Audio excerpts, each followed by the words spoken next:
Over the past few months, we have seen China pump out billions to even trillions of stimulus packages. They announced infrastructure investments, with some reports saying that they are allocating trillions toward high-tech infrastructure, including renewable energy projects, smart grids, and advanced manufacturing. There are reports highlighting tax cuts for small and medium-sized enterprises, and temporary reductions in value-added tax for specific sectors, particularly technology and green energy. On top of that, they have announced dozens and dozens more stimulus packages, left and right. So, this raises an important question. Why? Why is China pushing out stimulus to its economy? Does it signal that something has gone wrong with their economy? Isn't China the world's global engine for growth? Or is China's economy now slowing down? Well, before we understand all of these, let's first talk about stimulus and what their purpose is for. Stimulus measures, in general, are economic policies implemented by governments to encourage growth and stability within an economy. These measures can take various forms, including fiscal stimulus, government spending and tax reductions, and monetary stimulus, adjustments to interest rates or central bank interventions.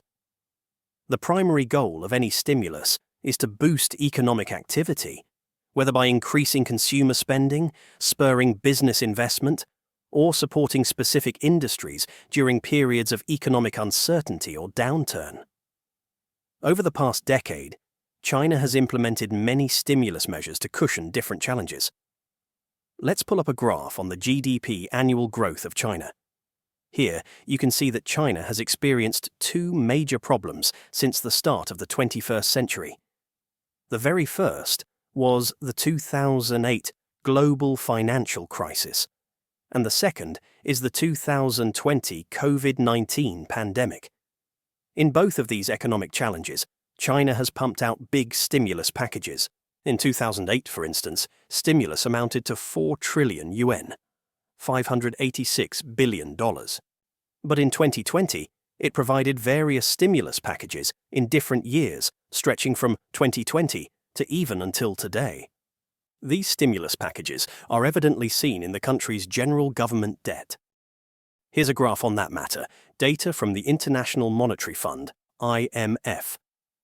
Here you can see that from 2008 to 2009, China's general government gross debt as a percentage of GDP jumped from 27.2% to 34.6% in just 1 year.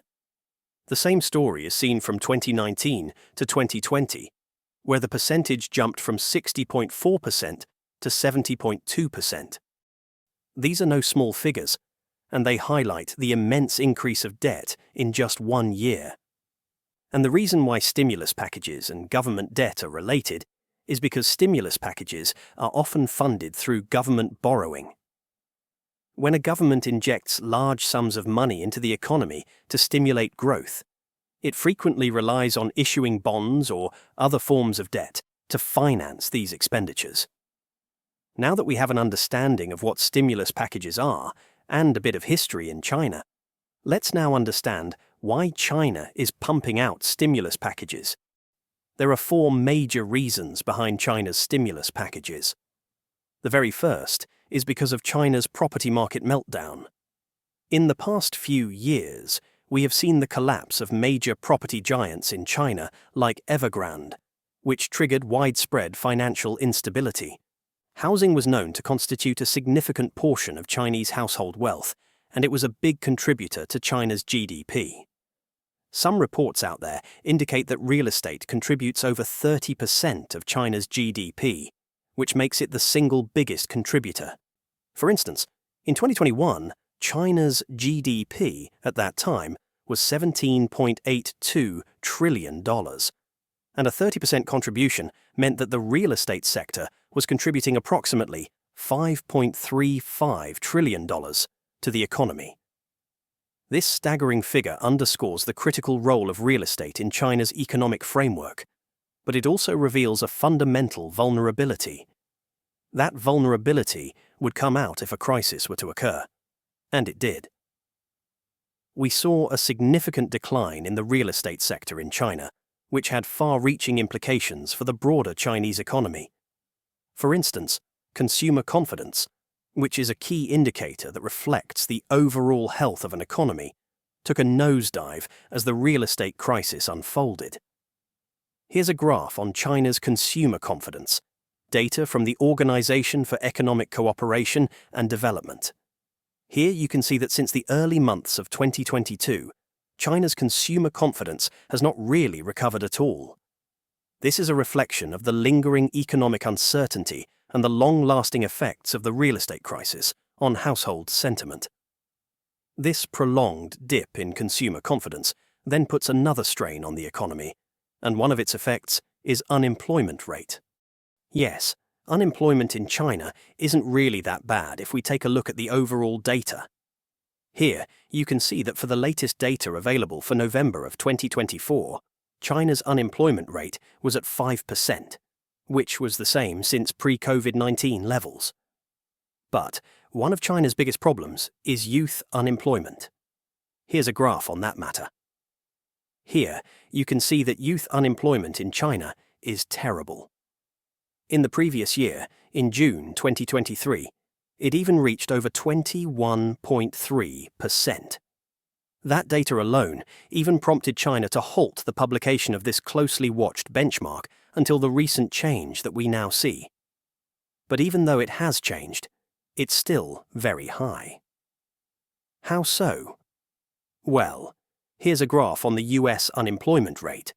Yes, it is high, with the latest data available for November 2024 showing 9.4%. But compared to China's youth unemployment rate of 17.1% for October 2024, it is low. So, why is the high youth unemployment rate bad? Well, it just showcases that there are systemic challenges in creating proper jobs for young people. This leads to a waste of talent and skills, especially among recent graduates who are eager to contribute to the workforce. Over time, this underutilization could lead to a loss of potential GDP growth. But it's not just that. It also affects consumer confidence and spending. Unemployment, after all, means that they don't have the money to purchase goods and services, have investments, or even start a family, which all can dampen consumer spending and growth. Thirdly, there's also the problem of weak demand. The US and China have not been trading as much as they did previously. Here's a graph on the US-China will trade in goods from 2019 to November of 2024. Here, you can see that the exports from China have declined. In 2021, exports from China to the United States was $504 billion, but by 2023, it shrunk to $426 billion. It may not seem like a significant decline, but it is contributing to the broader issue of weak external demand, which is another key factor influencing China's economic slowdown. Finally, one of China's biggest ever problems is debt. Here's a graph on China's total debt as a percentage of GDP. It's big, right?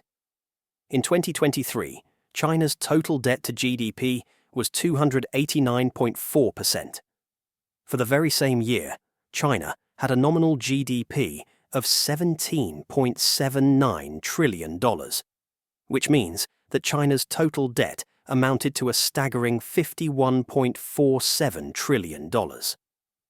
Comparatively, here's an updated graph comparing China to the US, the Euro area, and the UK. You can clearly see just how big China's total debt is when we compare it to these economies. But this is more of a problem because China is an emerging economy. The difference between China, which is an emerging economy, and the US and these other European countries, which are developed economies, lies in their ability to manage and sustain high levels of debt. Developed economies typically have more robust financial systems, greater access to global capital markets, and established mechanisms to service debt without causing significant economic disruptions. In contrast, emerging economies like China often face challenges such as lower per capita income, less developed financial institutions, and greater vulnerability to external shocks. Now that we have an understanding of the problems that China faces, let's talk about the stimulus packages. What is China doing? There are two big important ways for a government to stimulate their economy: fiscal and monetary. We mentioned this early on in the video. Fiscal is when the government directly influences the economy through spending and taxation. Fiscal policies include measures like increasing government spending on infrastructure projects, providing subsidies to businesses, or offering tax cuts to households and companies. The goal is to put more money into the economy, encouraging spending and investment.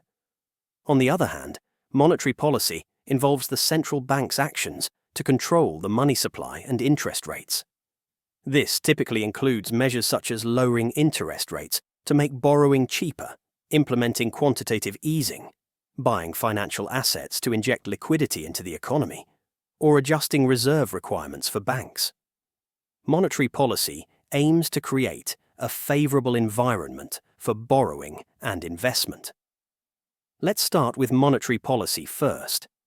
Here's a graph on China's loan prime rate. Loan prime rate is basically the interest rate that banks charge their most credit-worthy customers. It serves as a benchmark for other loans, influencing borrowing costs across the economy.